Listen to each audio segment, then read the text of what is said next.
Bien, Rosy, Juan Sebastián, muy buenas tardes. Tenemos 8 alumnos, voy a esperar por lo menos unos 15 alumnos.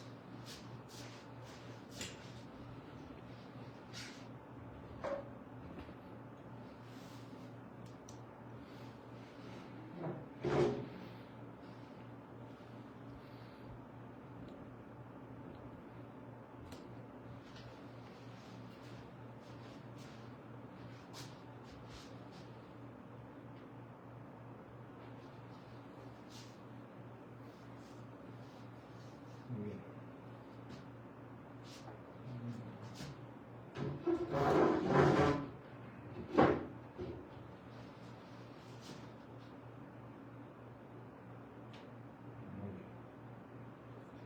Muy bien.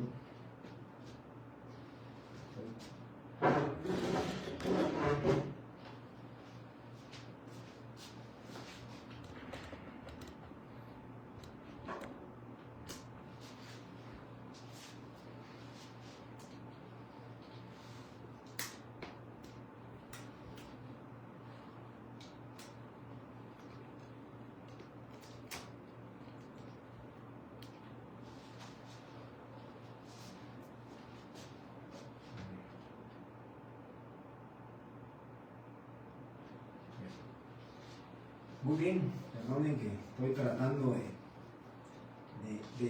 de centrarme un poquito para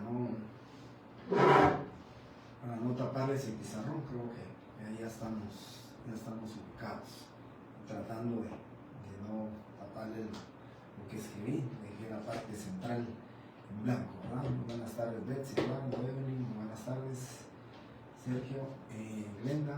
Bien. Ya llegamos a 27 alumnos, compañeros. Vamos a iniciar la clase del día de hoy. Muchas gracias por su comparecencia. La verdad les digo, compañeros, hasta hoy en la tarde me recordé que tenía que explicarles de que no, desde el día martes sabía que la clase de ustedes iba a ser a las 6:45. Los compañeros de la sección F me comentaron que el licenciado Marlon López sí les iba a dar clases, entonces no podíamos empezar a hacer con ustedes. Voy a dar las dos clases, ahorita la sección E y luego la sección F. Bien, vamos a empezar. No sin antes quiero hacerles un breve comentario, compañeros, que la verdad lo veo como, pues, desde el punto de vista docente, como profesor. De verdad que me ha preocupado mucho una resolución que dicen que está en la página de la universidad, una resolución por medio de la cual dicen que a partir del día 6 de abril hasta fecha indeterminada las clases van a ser virtuales. Lo que creo que vamos a luchar los docentes y los profesores es que pues los exámenes se hagan de manera presencial, ¿verdad? Nosotros lo vivimos casi 3 años, era de verdad, perdónenme que voy a utilizar esta palabra, pero era una farsa. Se unían en grupos, hacían los exámenes, de verdad era una farsa, y el problema es que de manera inmediata los resultados eran buenos para ustedes, pero ya a futuro los resultados para ustedes, pues la verdad es que son muy problemáticos, son demasiados problemáticos. Yo trabajo en una empresa bastante grande, una empresa muy seria, y me comentaban en recursos humanos que currículum de profesionales que llevaron 3 años virtual por el tema de la pandemia, no están viendo los currículums, no los miran los currículums. Entonces, y generalizado, ¿verdad? Aquí no hacen distinción de universidades, sino que generalizado. Entonces, el tema es preocupante, siento yo, para ustedes. Ahora, si logramos que por lo menos los exámenes sean presenciales, pues de alguna manera, pues vamos a mediatizar un poco este problema de la virtualidad, ¿verdad? Porque yo la verdad me siento muy cómodo, ya estaba contento, dije, bueno, 6 de abril todavía no, porque esa semana me tocaba presencial, pero ahora lo que tengo problema es que nos están comentando de que hay una resolución del Consejo. El motivo es porque no iniciaron en diciembre tal y como lo habían dicho, porque faltaban unas licencias, unas autorizaciones para hacer el subterráneo. Piensan hacer el paso de desnivel en la entrada norte, o sea, en la entrada del periférico. Ahí piensan hacer una entrada a desnivel, y entonces, pues por ese motivo no va a haber pues clases presenciales entiendo que por un tiempo bastante largo. No me atrevería a decir el tiempo, pero por lo menos serán unos 3-4 meses. Eso nos da el resultado, pues que para mí no es buena noticia, compañeros.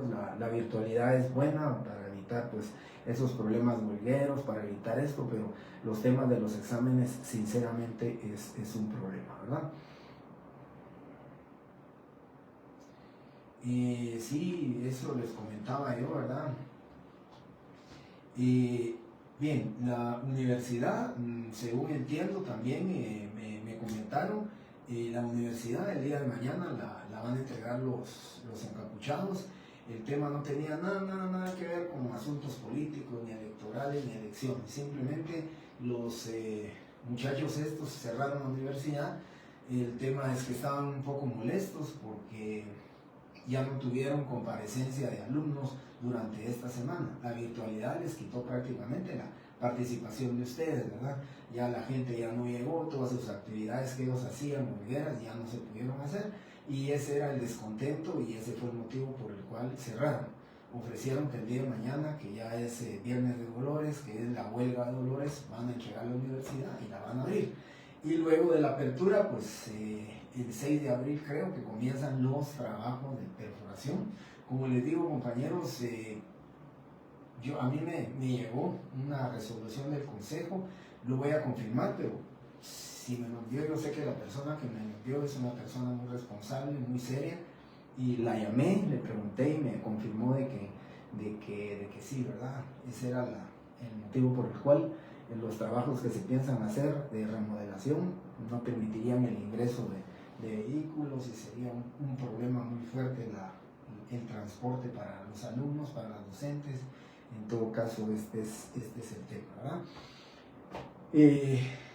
Entiendo, compañeros, que la PETAPA quedará abierta para la entrada de los administrativos, docentes que necesitan entrar, ¿verdad?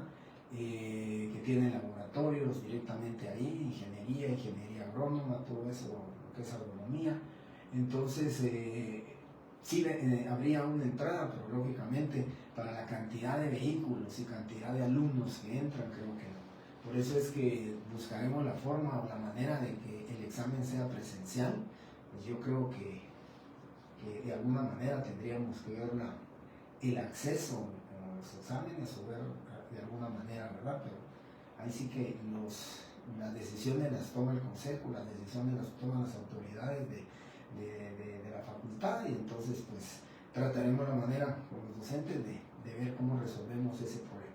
Bien, gracias por escuchar esta información, una información que quería yo comentarles, porque yo la siguiente semana, la semana del 6, yo estaba seguro que me tocaba con ustedes ya de manera virtual. Pero la siguiente semana yo ya estaba pues contento, pues la verdad es que a mí me gustan las clases presenciales, los veo a ustedes directamente, sé la forma como con solo asentir la cabeza, yo ya sé que comprendieron, que no comprendieron, que necesitan una explicación, hay más interacción, bueno, tantas cosas, ¿verdad, compañeros? Pero solo quería comentarles eso. Bueno, vamos a comenzar, compañeros, ahora con el tema de la fe pública. Es un tema bastante corto, bastante pequeño. Quiero hacer algunos comentarios con respecto a estos temas.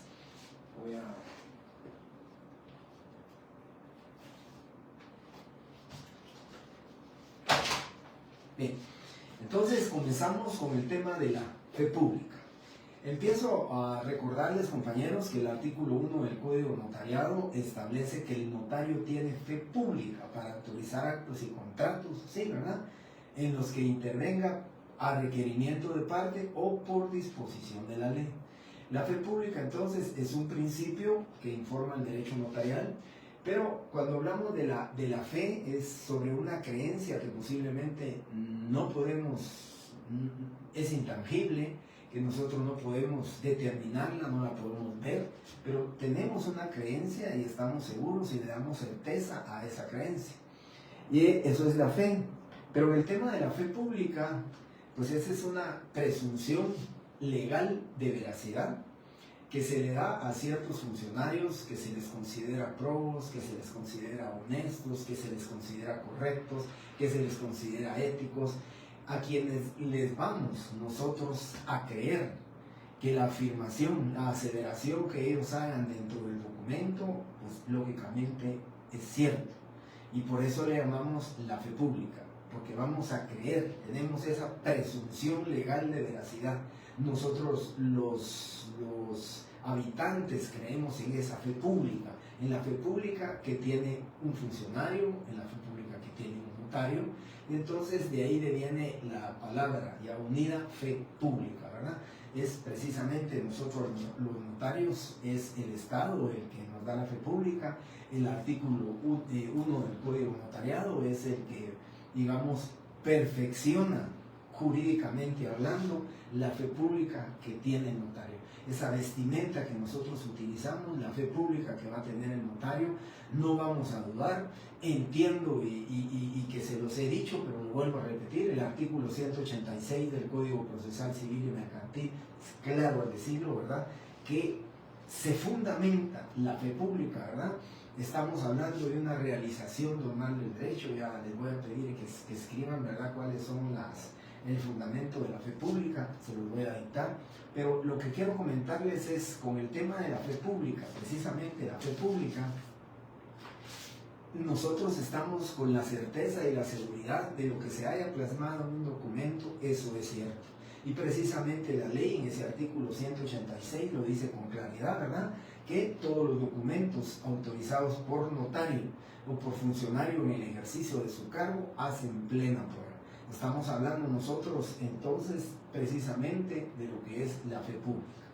Y luego la fe pública va a tener 4 clases de fe públicas. Quiero comentarles, y creo que no sé si fue en la clase de ustedes, pero creo que fue en la clase de ustedes, alguna compañera, cuando estábamos hablando de otros temas, también me platicó que en el libro del licenciado Nery Muñoz decía tal cosa. Van a leer ustedes, van a ver ustedes, compañeros, en este tema de la fe pública. Lo que estaba viendo aquí que dice Ingrid, que la noticia dice por trabajos arqueológicos. Sí, es precisamente esa noticia de la que ellos tienen. Son los trabajos que tienen que hacer para la perforación, o sea, para hacer los trabajos de excavación, ¿verdad?, para hacer precisamente lo que es el paso de nivel, por eso es que son trabajos arqueológicos. Bien, les decía entonces, compañeros, con el tema de la fe pública, que es innegable lo documentado en la fe pública, tenemos que creerlo, ¿verdad? Estamos con la certeza de que así es. Entonces, por favor, les voy a dictar los 2 fundamentos de la fe pública. Ponen fundamentos de la fe pública. Esto se los quiero dictar para que ustedes lo tengan, sepan de dónde proviene precisamente la fe pública, ¿sí?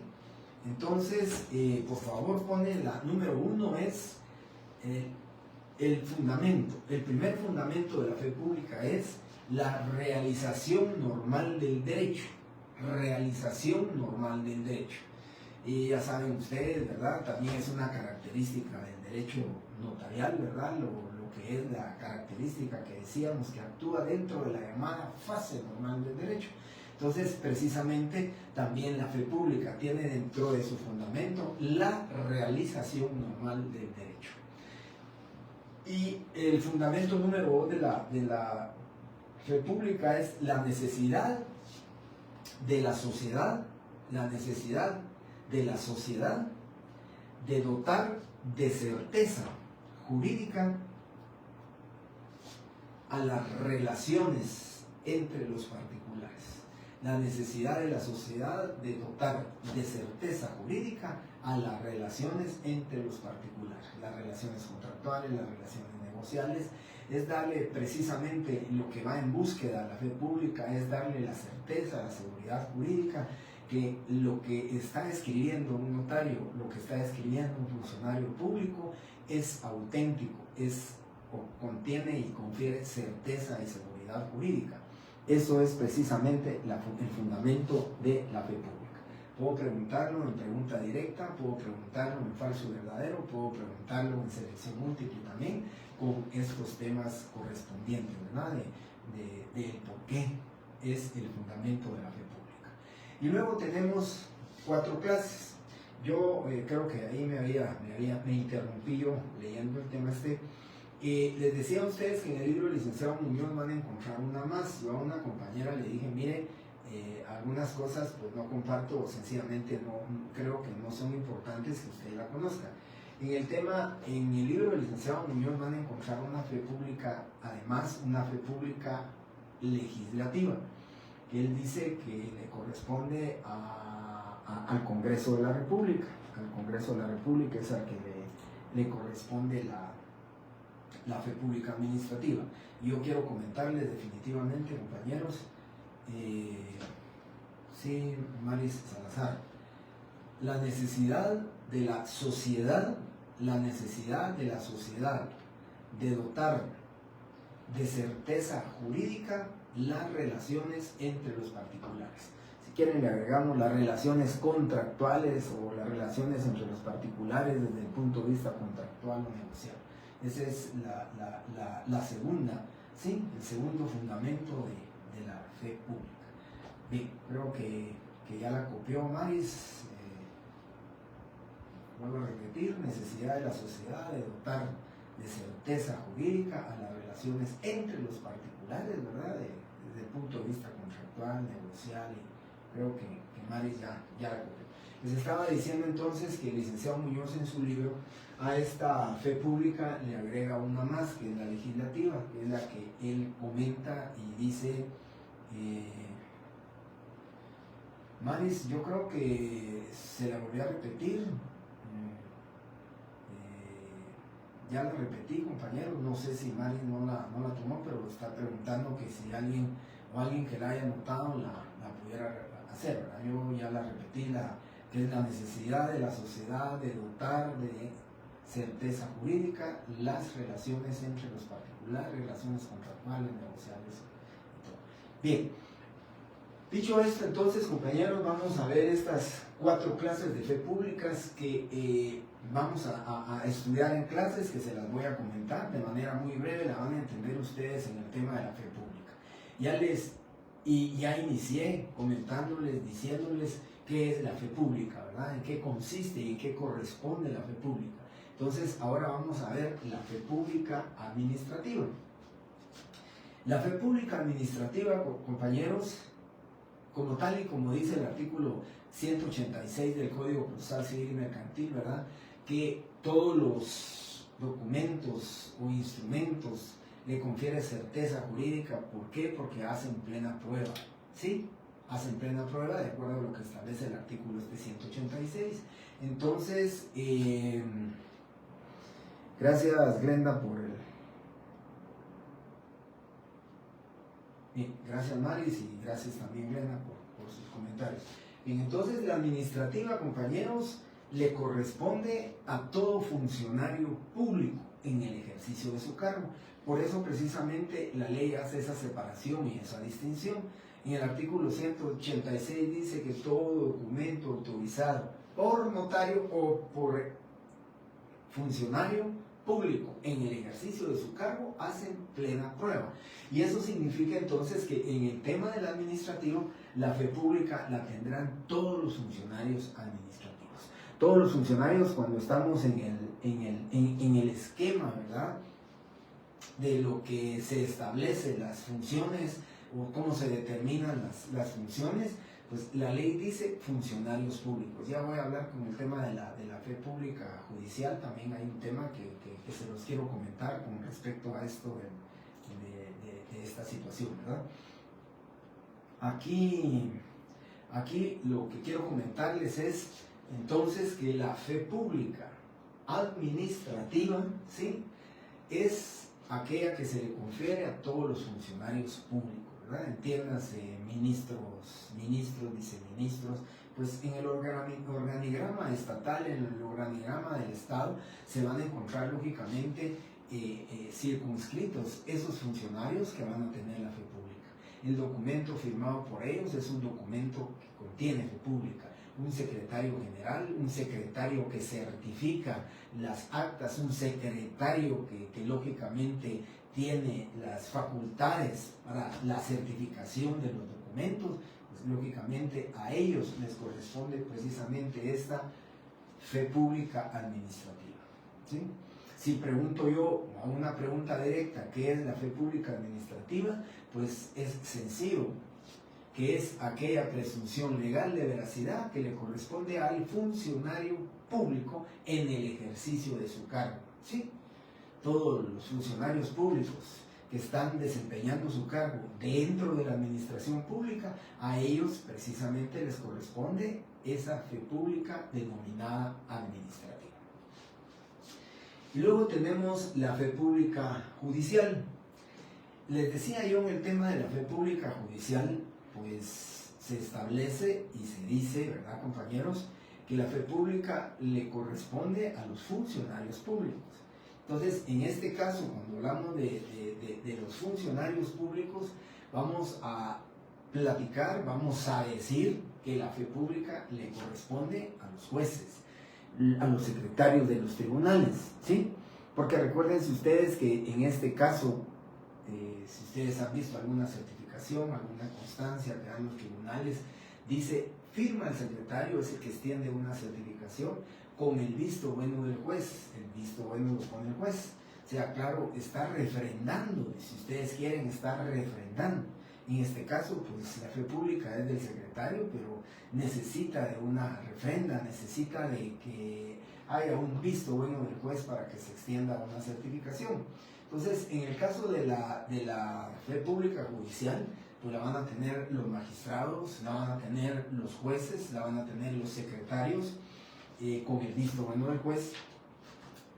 Pero en la ley del organismo judicial encontramos dos artículos que son muy importantes para que podamos determinar nosotros a quién le corresponde la fe pública judicial. Hablamos de fe pública judicial, ya todos saben, ¿verdad?, con la certeza de que es con los órganos jurisdiccionales. Dice el artículo 172, ¿sí?, copia certificada. Se comprende bajo la denominación de copia certificada. Por favor, estos dos artículos les ruego, les pido, les suplico que lo estudien, ¿sí? Los dos artículos, que lo lean bien. Dice, copia certificada se comprende bajo la denominación de copia certificada o certificación la que se extienda a mano, a máquina o utilizando cualquier medio de reproducción mecánica, electrónica u otro similar, y cuya autenticidad certifiquen los secretarios de los tribunales. En las copias certificadas o certificaciones se consignará el valor del papel. Bueno, eso es intrascendente ya desde el tema del punto de vista fiscal. Aquí, lógicamente, lo que está diciendo es que el secretario dice el que tiene la facultad, dice, se comprende bajo la denominación de copia certificada o certificación. Pero luego vean esta distinción que está diciendo. Aunque el artículo 172 no lo dice así taxativamente, dice, si el secretario del tribunal, este es artículo 173, acabamos de leer el 172, artículo 173, copia secretarial. Si el secretario del tribunal fuere notario, podrá dar fe plena, fíjense lo que dice, podrá dar fe plena de las actuaciones judiciales de que conozca el tribunal al cual sirve, sin precisar la intervención de ningún otro funcionario bajo su responsabilidad, dejando razón en los autos. Eso quiere decir lo que yo les estaba comentando a ustedes. Las certificaciones extendidas por un secretario que no es notario dentro de un tribunal, entonces debe llevar el visto bueno del juez, ¿verdad? Lo entendemos taxativamente en el artículo 173, porque aquí sí dice, sin precisar la intervención de ningún otro funcionario. O sea, aquí no necesita el secretario del tribunal, que es notario, puede certificar sin la intervención de otro funcionario o del juez que le ponga su visto bueno. En el artículo 172, cuando habla de certificaciones, ¿sí? O certificación o copia certificada, entiéndase que pueden ser, o le denominamos copia certificada, mucho ojo con lo que les estoy diciendo, o le denominamos copia certificada o le denominamos certificación. Y esta certificación pues la va a extender según el 172 con el visto bueno del juez. Pero si el secretario es notario, artículo 173 dice que sin la intervención de otro funcionario, dejando razón en autos, él va a ser el que dé, y dice así, fe plena, podrá dar fe plena. Y luego el comentario que les quería hacer con el tema de los funcionarios públicos, yo quisiera dar lectura al artículo 67 del Código Procesal Civil y Mercantil, ¿sí? Gracias, Nora. La Ley de Organismo Judicial 172 y 173. Pero ahora me voy al artículo 67, el último párrafo, artículo 67 del Código Procesal Civil y Mercantil. Es lo que quiero que comentemos y ustedes me lo dirán. Aquí estoy platicándoles, compañeros, con el artículo el artículo 67, que es con respecto a las notificaciones. Es relativo a las notificaciones, ¿verdad? Y entonces veamos lo que dice. Toda notificación personal se hará constar el mismo día que se haga y expresará la hora y lugar en que fue hecha e irá firmada por el notificado. Pero si éste se negare a suscribirla, o sea, se negare a firmar la notificación, la cédula de notificación, el notificador dará fe de ello y la notificación será válida. Aquí lo que quiero comentarles, compañeros, es que la ley está diciendo, yo entiendo, ¿verdad? Entiendo, con todo respeto lo digo, yo entiendo que los notificadores son empleados públicos, no son funcionarios públicos, pero de acuerdo, como en atención a lo que dice este artículo 67, claramente dice que el notario dice dará fe. Eso significa que le están atribuyendo la fe pública al notificador, porque si ustedes leen al final de esto dice, y la notificación será válida. ¿Por qué? Por esa presunción legal de veracidad que le están atribuyendo, que le están otorgando y que le están facultando al notificador, ¿sí? Entonces, artículo 67, recuerdo que todos los artículos que yo menciono en la clase son materia de examen. Por favor, leen ese artículo, lo leen ustedes para que pues piensen que cuando hablamos del tema de la fe pública judicial, estamos también comentándoles que el empleado, que es el notificador en un tribunal, le están confiriendo a él la fe pública. Dice, dará fe, ¿sí?, de que se hizo la notificación y la misma será válida. Bueno, si no tienen alguna pregunta entre la administrativa y lo judicial, debo de entender, compañeros, que me he dado a entender, que ustedes han comprendido correctamente cuál es la diferencia entre la administrativa y cuál es la diferencia entre la judicial, ¿sí? Entonces, la judicial, si ustedes la quieren, pues, si en el examen les viniera, pues tendrán que decir que la que le corresponde a los órganos jurisdiccionales. En los tribunales donde el secretario sea notario, le corresponde una fe pública plena al secretario, sin la intervención de otro funcionario. Y cuando no, pues lógicamente le corresponderá al notario, ¿sí?, al notario, ¿sí?, con el visto bueno del juez. Esto regularmente se lleva a cabo en los jueces de paz, con los jueces de paz, los secretarios de los juzgados de paz no necesariamente tienen que ser abogados. En el tema de los juzgados de primera instancia, todos los secretarios y el juez son abogados y notarios, y entonces tendrán esa. Por supuesto, entendamos que es una fe pública, aunque sea notario. Estamos hablando de una fe pública judicial, ¿sí? Aunque sea notario, porque él lo está haciendo en su calidad de funcionario público, funcionario judicial.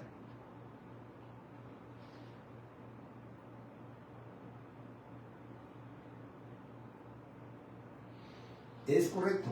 Él es un auxiliar, ¿verdad?, del tribunal, pero precisamente su cargo está instituido para que haga las notificaciones que correspondan, ¿verdad? Recuérdense que ahora hay un centro, creo que es centro auxiliar de notificaciones. Entonces el notificador del tribunal lo que tiene que hacer es ordenar todas las cédulas de notificación, las resoluciones que se dan, y entonces ya las traslada al centro de notificaciones, y ahí es donde se va a realizar.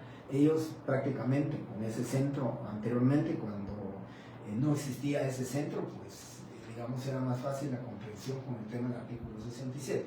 Ahora el notificador del tribunal es el que lo que hace es ordenar las cédulas de notificación, las ordena, su resolución por orden de fecha, las resoluciones, las manda al centro de notificaciones, y ahí los notificadores son los que se encargan de hacer las notificaciones que corresponden.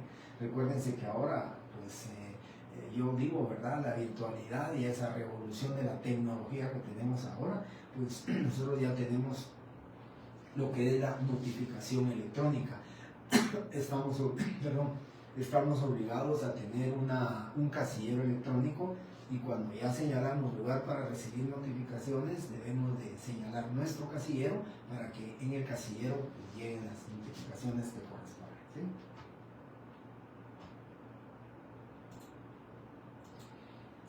¿Me pueden leer el artículo 67 reformado? Me imagino que debe ser con el tema de tribunales, o que me expliquen qué es lo que dicen, ¿verdad?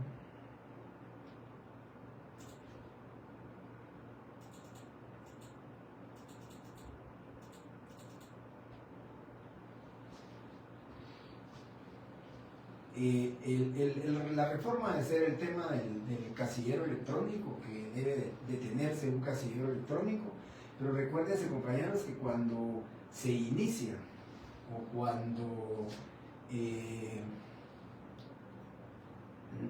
a un demandado no tiene casillero electrónico, no tienen dónde notificarle, las primeras notificaciones, dice la ley, deben de ser de manera personal. Entonces debe de apersonarse el notificador al lugar donde fue señalado por el demandante, y ahí es donde se le hará. Las siguientes y posteriores notificaciones pues ya se deberán hacer en el casillero electrónico, ¿verdad? Entonces eso es el tema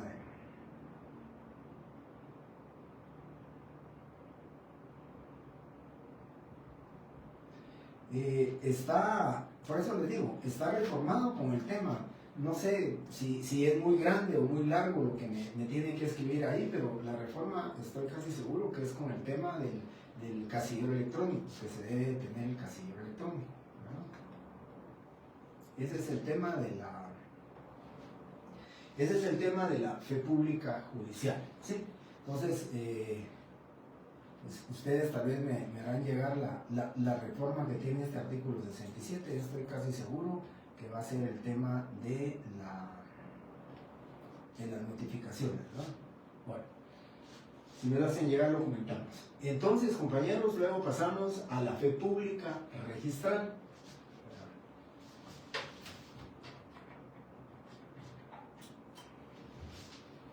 La fe pública registral, ¿sí?, es a otro funcionario público a quien le va a corresponder. ¿Qué funcionario público le va a corresponder? Pues va a ser al registrador. La fe pública registral le va a corresponder a todos los registradores, ¿verdad?, que están, digamos, precisamente sus cargos lo tienen para eso. Es un registrador. Por eso se le llama fe pública registral. Todos los asientos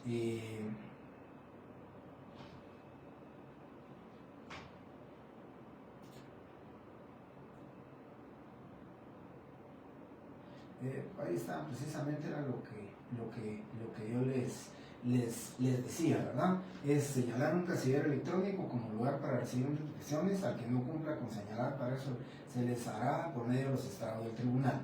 Bien, el tema es que a un demandado, ¿sí? A un demandado no se le puede notificar a través de un casillero, porque no sabemos o desconocemos si ningún demandado nos va a dar el casillero electrónico a nosotros. Entonces, la primera notificación debe de hacerse a través de los medios que corresponden. Es el centro de auxiliares, el centro de notificaciones, que tiene que buscar al demandado y le tiene que ir a notificar. Y ese notificador que lleve la cédula de notificación, ese notificador es el que tiene fe pública. La reforma que se le hizo, precisamente era lo que les comentaba, que ya tenemos un casillero electrónico, pero eso es cuando ahí mismo en el mismo artículo lo está diciendo, y las resoluciones judiciales así lo hacen. Anteriormente se decía, deberán de señalar lugar para recibir notificaciones dentro del perímetro judicial, dentro del perímetro que corresponde, dentro del perímetro que establece la ley. Pero ahora lo que se establece y se determina en la primera resolución es que deberán de señalar un casillero electrónico para que se le continúen haciendo las siguientes y subsiguientes notificaciones o por medio de ese casillero electrónico. Así que ese es lo que corresponde en el artículo 67, pero en el tema de la fe pública, que le corresponde al notificador, el notificador está. Ustedes, no sé si ustedes ya llevan, están llevando, creo que procesal civil y mercantil 1, ¿verdad? Todavía no están en el tema de los memoriales y las demandas, pero ahí precisamente con mayor certeza se los explicará su profesor de procesal civil. Bien, entonces les decía yo con el tema de la fe pública registral. La fe pública registral, ¿sí?, le corresponde entonces a todos aquellos funcionarios, ¿sí?, que tienen como cargo el ser registradores. Los registradores públicos, el registrador del Registro Nacional, el registrador civil del Registro Nacional de las Personas, el registrador del registro mercantil, el registrador del registro de la propiedad, todos los registros públicos, a ellos les corresponde precisamente esa presunción legal de veracidad que a ellos lo hacen. Todos los asientos correspondientes, recuérdense, en el tema del registro de la propiedad se tienen ya registradores auxiliares, y estos registradores auxiliares son los encargados de chequear esa cantidad, esa innumerable cantidad de asientos en los registros, esas inscripciones registrales que se hacen deben de ir firmadas, y como ahora es con la tecnología de virtualidad, entonces tendrían el problema. Imagínense ustedes, anteriormente el registrador de la propiedad tenía que pasar firmando los libros en cada asiento del libro. Ahora afortunadamente tienen una firma electrónica, afortunadamente hay varios registradores auxiliares que tienen precisamente esa fe pública, y a quienes les corresponde la certificación de cada uno de los asientos registrales. Lo mismo le corresponde al registrador mercantil, lo mismo le corresponde al registrador de compositores, autores y compositores, y a cualquier otro registro público. Ese es entonces que la fe pública registral le va a corresponder a ese tipo de funcionarios denominados registradores. Cualquier tipo de registro público tiene como director, como persona que dirige, bajo la dirección de él, le va a corresponder, ¿sí?, la fe pública registral. Y por último tenemos la fe pública notarial, o también denominada fe pública extrajudicial, ¿sí? Se le denomina así fe pública judicial también porque en el Código Procesal Civil y Mercantil dice proceso sucesorio extrajudicial, y dice que le corresponde a los notarios, ¿sí?, el proceso sucesorio extrajudicial. Ahí determina en el Código Procesal Civil y Mercantil que a los notarios pueden llevar sus procesos sucesorios intestados y testamentarios. Entonces, por eso se le denomina también extrajudicial.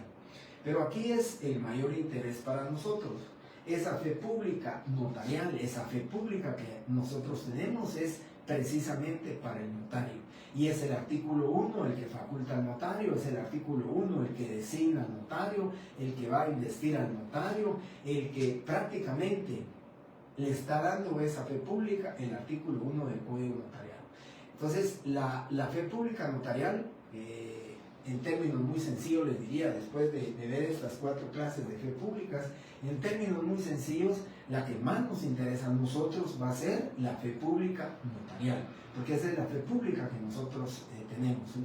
Y única y exclusivamente los notarios lo vamos a hacer en el ejercicio de nuestra función notarial, en el ejercicio particular, digamos, en el ejercicio liberal de nuestra profesión.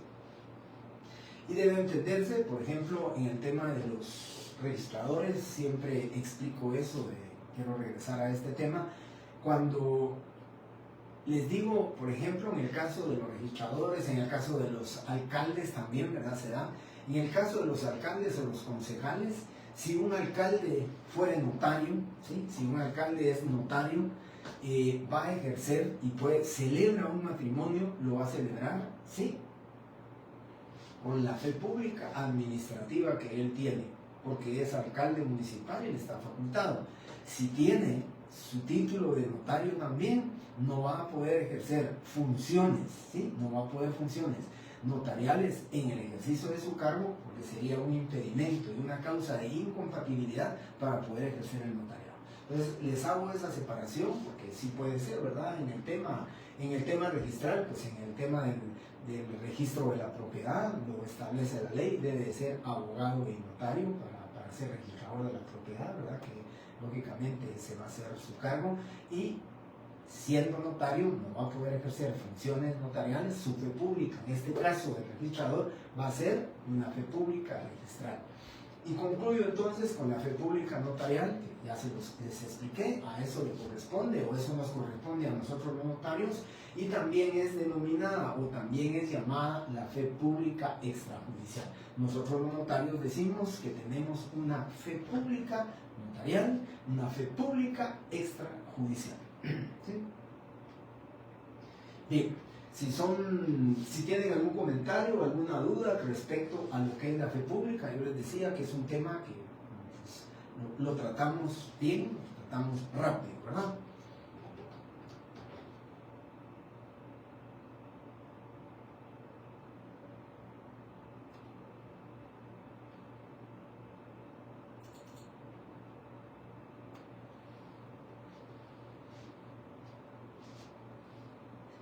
Bueno, si no hay ningún comentario, entiendo, debo de entender, compañeros, que me expliqué, que ustedes en atención a las 4 fe públicas que les expliqué, pues ya pueden determinar ustedes. En el tema de una pregunta, puede ser en la opción correspondiente, encontrarán reunidas las 4 fe públicas conocidas en clase. Entonces pueden ustedes poner administrativa, judicial, registral y notarial. Si les preguntara, pregunta directa, enuncie las clases de fe públicas, pues si ustedes me ponen ahí la legislativa, es correcto también, ¿verdad? Si me pusieran agregan la del licenciado Muñoz, que dice que le corresponde al Congreso, pues también pues, la pueden poner, que no tenemos.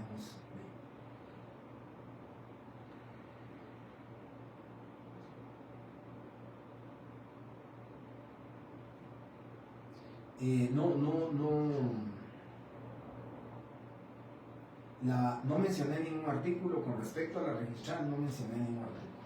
Solo si quisiera buscar un artículo, pero no tengo aquí mi código civil. En el libro correspondiente al registro de la propiedad, ahí van a encontrar ustedes, ahí dicen cuáles son los requisitos que debe de llenar un registrador de la propiedad. Ese fue, pero no mencioné el artículo, solamente dije que en el registro, que el registrador debe de ser abogado y notario.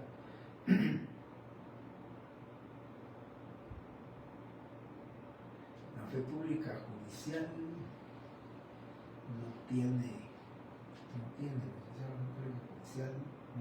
punto código. un artículo tal vez que me mencionó, pero el artículo que mencioné con el tema de la judicial, dije el 172, 173, 67 del Código Procesal Civil y Mercantil. No mencioné, Gaby, es de la que preguntaba esto. Sergio Cruz dice, ¿podría aclararme por favor la notarial? La fe pública notarial es la que nos corresponde a nosotros los notarios. Nosotros estamos, de acuerdo al artículo 1 del Código de Notariado, pues tenemos esa vestidura, esa vestimenta, estamos investidos de una fe pública notarial. Por eso dice el artículo 1, el notario tiene fe pública y por eso le denominamos y por eso le llamamos fe pública notarial. Yo lo que hacía la separación era, como ejemplo, el alcalde, que es un notario, pero cuando va a celebrar un matrimonio lo hace que en función de una fe pública administrativa. Nosotros los notarios, cuando ejercemos nuestra profesión, en el ejercicio liberal de nuestra profesión, ¿qué es lo que vamos a hacer? Nosotros lo que vamos a hacer es, digamos, tenemos la fe pública notarial, ¿sí? Porque nosotros estamos, si celebramos un matrimonio, si faccionamos un acta notarial de nombramiento de representante legal, nosotros tenemos una fe pública notarial. Y lo que le agregaba a la extrajudicial es que en el Código Procesal Civil y Mercantil, luego del tema del proceso sucesorio e intestado, también hay un apartado donde dice proceso sucesorio extrajudicial. Y dice que el extrajudicial es porque le corresponde en vía notarial, en todos los temas de jurisdicción voluntaria. En este tema le va a corresponder al notario también que faccionar, ¿verdad?, las actas de requerimiento para poder iniciar, ¿verdad?, un proceso sucesorio, ya sea intestado o testamentario. Por eso le llamamos nosotros también fe pública extrajudicial, porque así lo dice el Código Procesal Civil y Mercantil. Bien, por lo demás les agradezco entonces sus comentarios y el otro punto que tenemos es la relación notarial. Bueno, con la relación notarial tenemos la definición, sujetos, cómo se elige a un notario, prohibiciones, impedimentos, y estos impedimentos se dividen en físicos, materiales, de naturaleza, técnicos y deontológicos.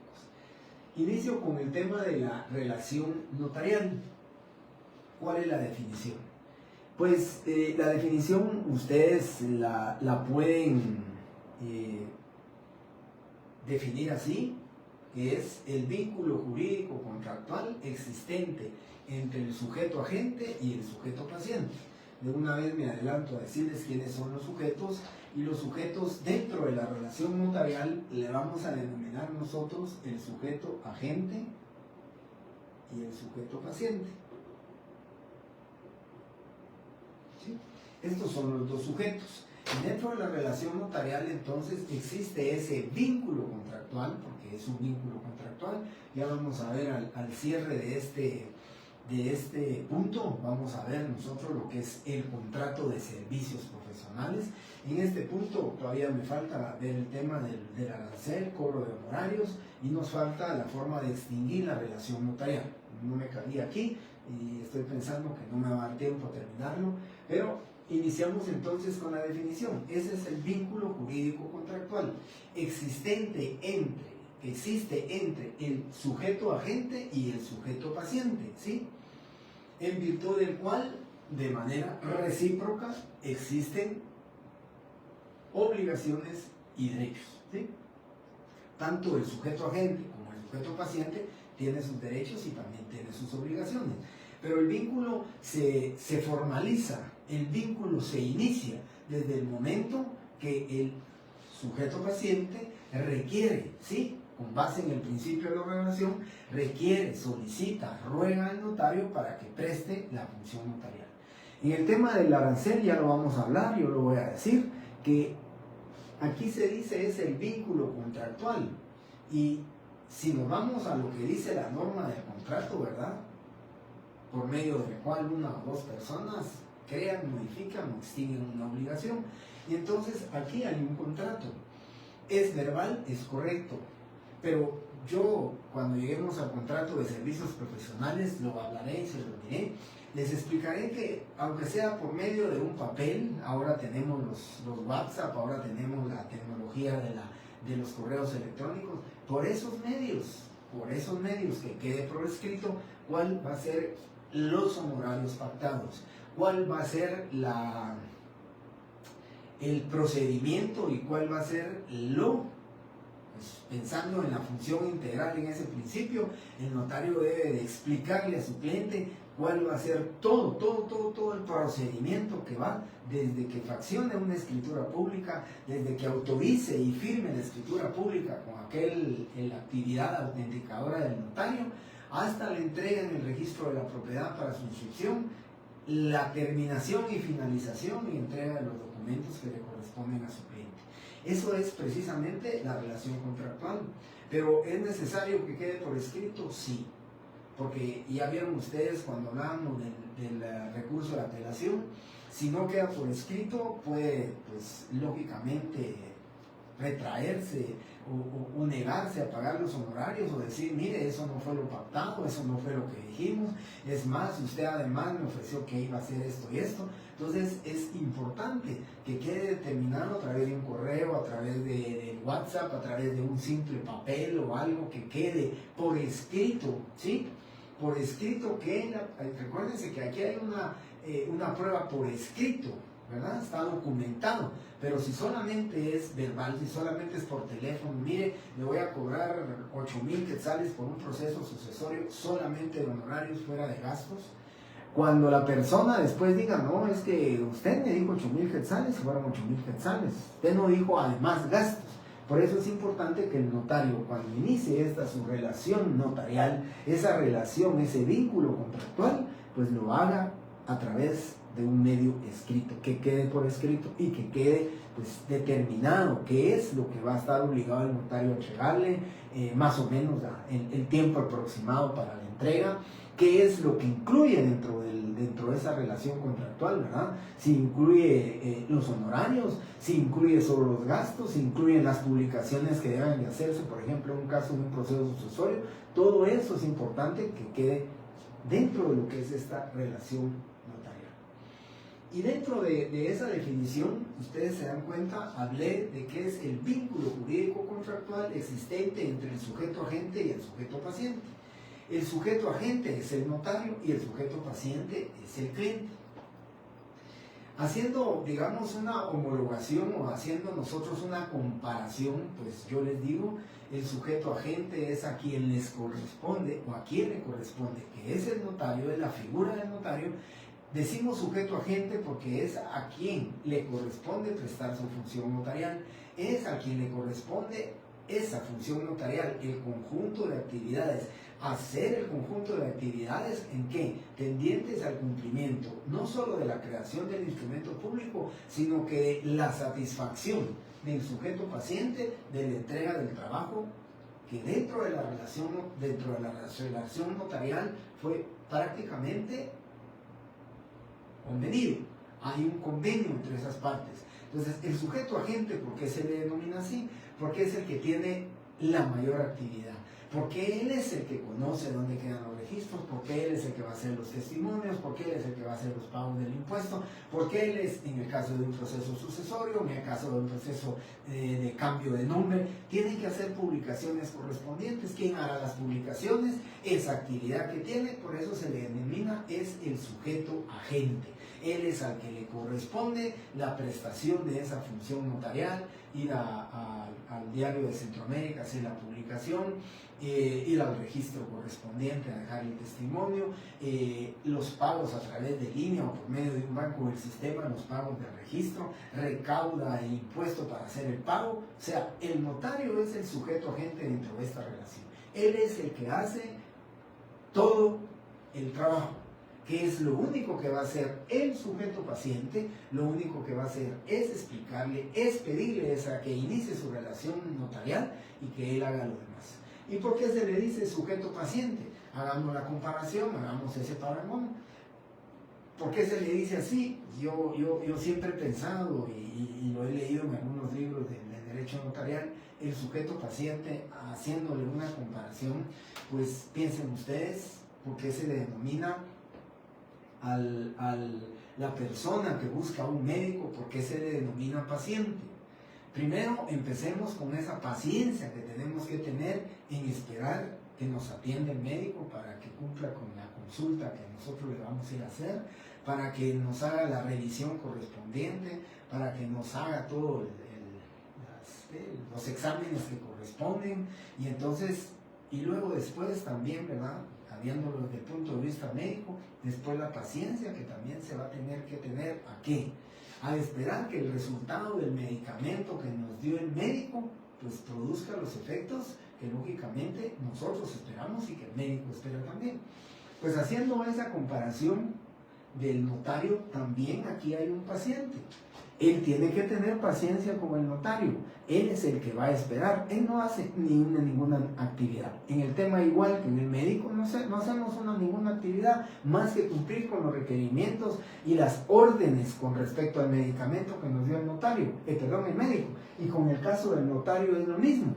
El sujeto paciente solo solicita, insta esa relación contractual, ¿sí? Inicia la relación contractual, y entonces solamente le da la información, le firma el instrumento público, le paga los honorarios. ¿Y qué tiene que tener?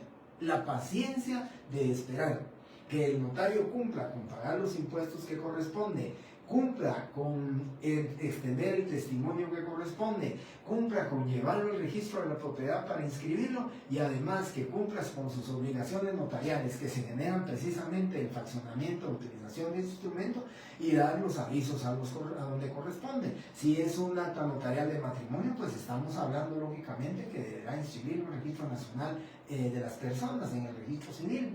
Si es o cualquier otro aviso, si es una compraventa, tendrá que dar los avisos a matrícula fiscal, a las matrículas municipales, a las matrículas catastrales del registro municipal, porque el notario es el que hace todo ese conjunto de actividades.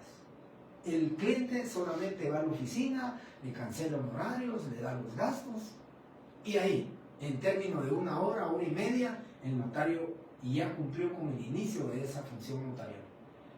Y a la espera, por eso se le dice paciente, y a la espera de que haga todo el conjunto de obligaciones y actividades que tiene el notario, ¿para qué? Para que al final le entregue su testimonio ya inscrito o le entregue los otros documentos que se generan precisamente del cumplimiento de esta relación contractual notarial, que para mí, vuelvo a repetir, es un contrato, es una relación contractual. O sea, tal vez veámoslo o vemos muy sencillo cuando el notario está sentado en su silla, llega el cliente, se sienta y enfrente en el escritorio que lo separa, se va a hacer se va a iniciar esa relación notarial. Ustedes lo miran sencillos, pero realmente es una relación contractual. Porque cuando el notario empieza a incumplir, cuando el notario le dice, mire, lo que pasa es que no he podido, pero sencillamente lo que hizo fue gastarse el dinero, las cantidades que se le habían dado para pagar el impuesto, y después viene a buscar o da en búsqueda de una serie de justificaciones que no son valederas, el sujeto paciente pues va a impacientarse, ¿verdad?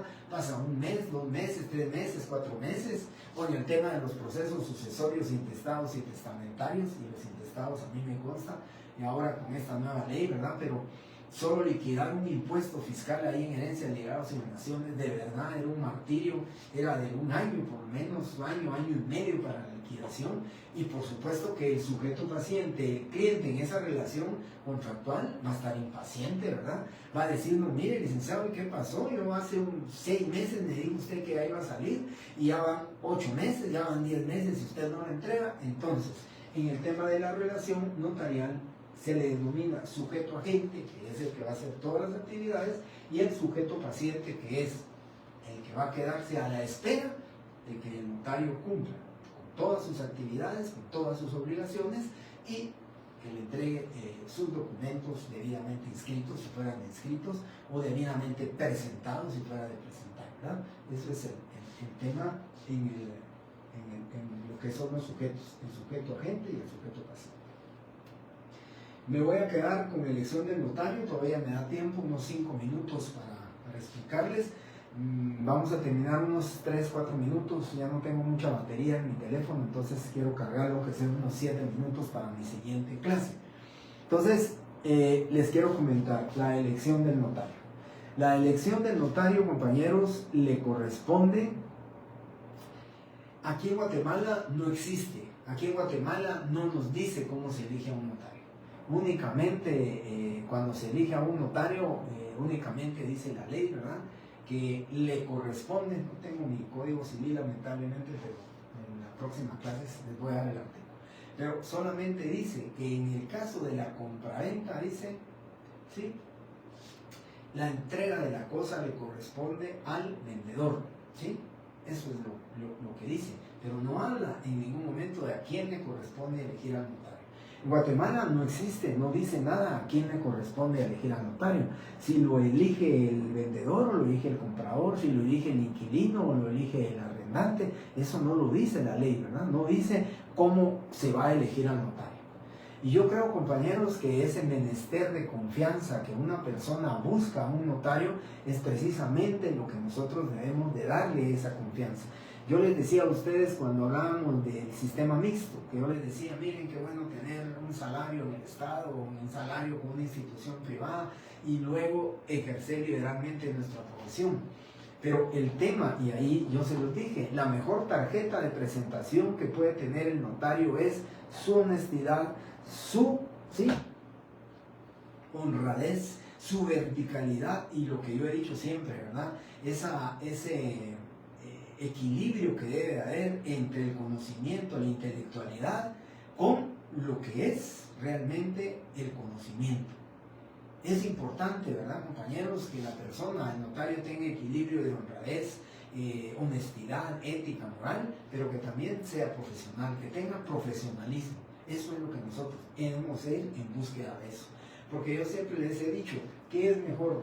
Tener un notario o ir con un notario que no sabe mucho, pero que es ético, que es honrado. Pues la misma ley da el soporte necesario al notario para enmendar los errores que él cometa.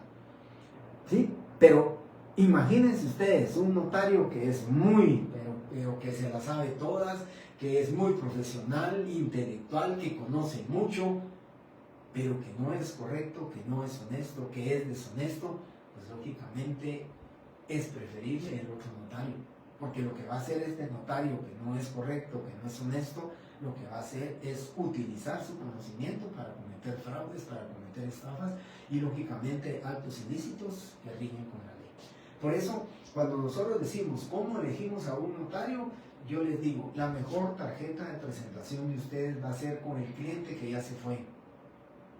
Ese cliente que ya se fue es el que va a dar referencias de ustedes, es el que va a dar la tarjeta de presentación de ustedes, es el que va a decir, vayan con el licenciado Álvarez Quirós, porque el licenciado Álvarez Quirós es honesto, es honrado, el licenciado no se queda con los timbres, el licenciado pues dice que un mes, y yo siempre pienso eso, decirle a mis clientes, mire, ¿cuánto tiempo, licenciado? Yo prefiero alargar el tiempo, decir, bueno, el registro lo trae en un mes, yo le voy a decir mes y medio, porque si ustedes le dicen a su cliente mes y medio y no le entregan en mes y medio, se pueden empezar a molestar, pero si ustedes le dicen que lo van a hacer en un mes y medio, cuando ustedes se lo entreguen en un mes, ellos se van a ir contentos, ellos se van a ir perfectamente correctos, ¿verdad?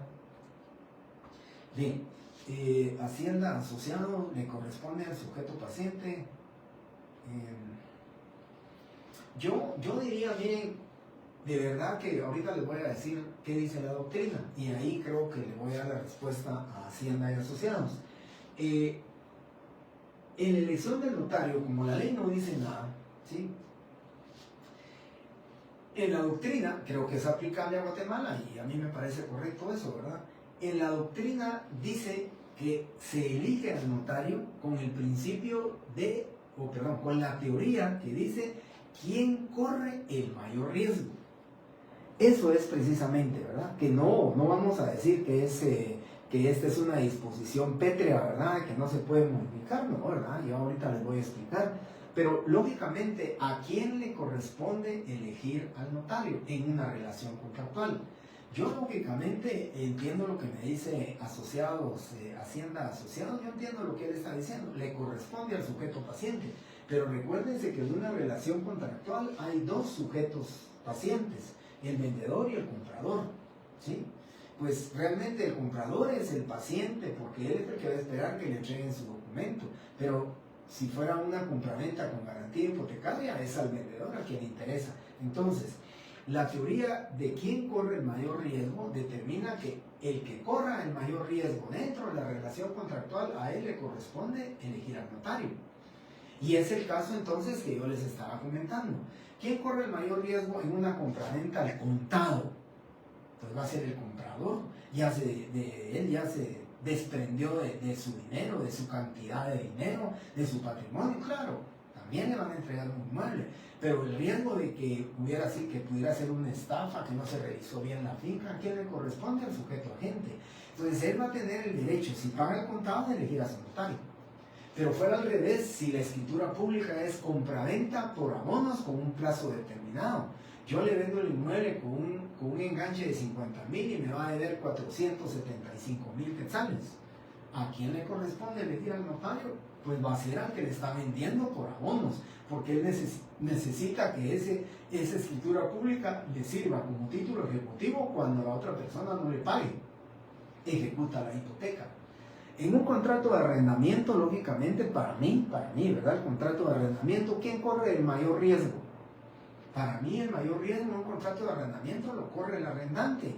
El arrendante puede recibir después, va a recibir el inmueble con recibos atrasados de la luz, del agua, de los servicios de administración, ventanas quebradas, los inodoros o toda la línea blanca descompuesta.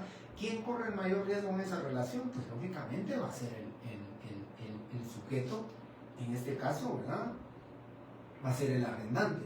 Entonces, lo que dice este principio, esta teoría, es quién corre el mayor riesgo. Eso es lo que dice. Y yo les voy a preguntar, según la doctrina, ¿verdad? ¿Cómo se elige al notario según la doctrina estudiada en clase? Porque tampoco es aplicable, ¿verdad? Si no, piensen ustedes algo muy importante, ¿verdad? El inquilino, bueno, y la otra cosa es, quien elige al notario paga el notario, tampoco se da, ¿verdad? En esa teoría tampoco puede darse, porque el arrendante dice, mire, yo le voy a alquilar el apartamento con una condición, lo va a hacer mi notario, pero usted tiene que pagar. Ah, es que mire, no, porque yo tengo mi notario, bueno, si quiere el apartamento, lo va a hacer con mi notario y usted le paga, si no, no lo hace. Es que su notario es muy caro, cambio el mío me lo va a hacer mucho más barato, sí, pero yo quiero que lo haga mi notario y usted lo paga. Porque lo correcto en esa relación debería ser ustedes, o deberían de pensar ustedes, no, quien eligió al notario que lo pague. Si él quiere que sea el licenciado Anzueto, pues que él lo pague, y no es así, ¿verdad? Entonces las disposiciones van a quedar también en esta relación contractual, que el sujeto paciente, siendo dos sujetos pacientes, pues en la relación esta va a decir, bueno, yo elijo a mi notario, no, yo lo voy a elegir y usted lo paga. Ese es el tema, ¿verdad? Por eso en la elección del notario aquí en Guatemala simplemente es un acuerdo de voluntades. Yo pongo mi notario y usted lo paga, estoy de acuerdo, hagámoslo así. Ahí está. Pero ¿cómo lo elegimos? A quien corre el mayor riesgo. Sí, ¿verdad? Quien corre el mayor riesgo, estoy de acuerdo. El arrendante. Y también estoy de acuerdo, ¿verdad? Que pague el inquilino su contrato porque él es el que quiere irse a la casa. Así que termino con eso, compañeros, porque creo que no me va a dar tiempo a cargar mi teléfono, aunque sea 5 minutos. Muchísimas gracias por su tiempo, compañeros. Les agradezco, como siempre, ¿verdad? Que hayan estado aquí y participado en la clase. Primeramente Dios, nos miramos el 7 de abril con ustedes de manera virtual, y yo les deseo una feliz Semana Santa, que tengan ustedes un recogimiento bastante bueno, ¿verdad? Con su familia, con la familia que ustedes comparten, y que primeramente Dios, el 6 de abril todos ustedes estén nuevamente con su rutina diaria y sin ninguna novedad, después de haber tenido unas placenteras y tranquilas vacaciones, ¿verdad? Les llamo vacaciones, aunque como nos dijo el Padre en la misa el día domingo, ¿verdad? Esto no es para vacacionar, sino que es para reflexionar y para una confesión reflexionada. Pero yo les deseo unas felices vacaciones, que las gocen, que las disfruten y que primeramente Dios el 7 de abril, voy a decirles, estamos todos nuevamente. Muy feliz descanso, compañeros. Muchísimas gracias por su atención.